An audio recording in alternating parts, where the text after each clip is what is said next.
magpapalit tayo ng valve cover gasket. Sobrang lakas ng leak mga boss.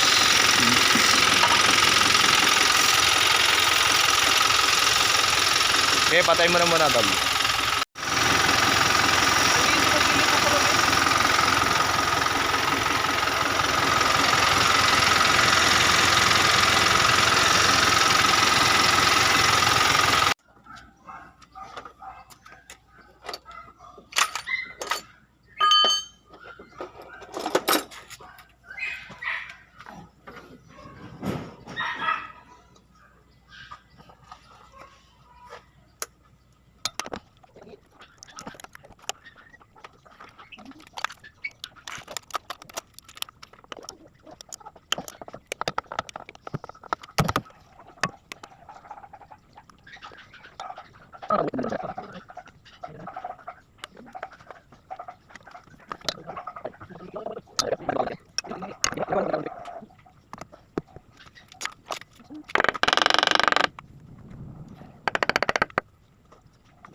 Naglilinis na tayo ng valve cover gasket o valve cover.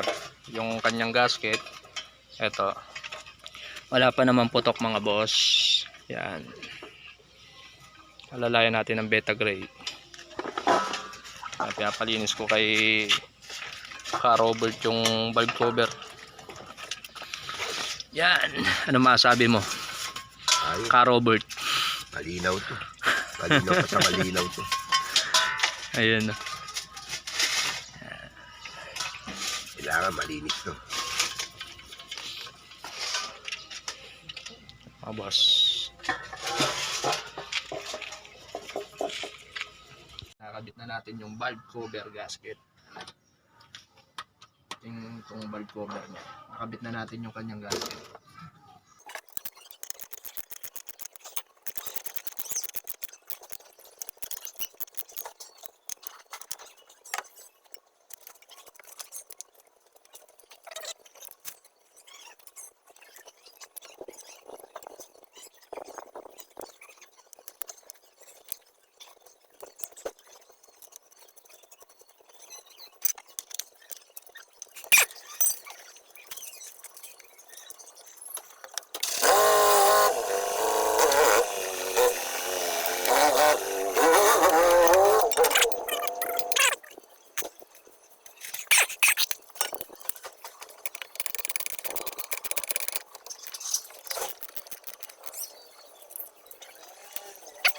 Okay na, no?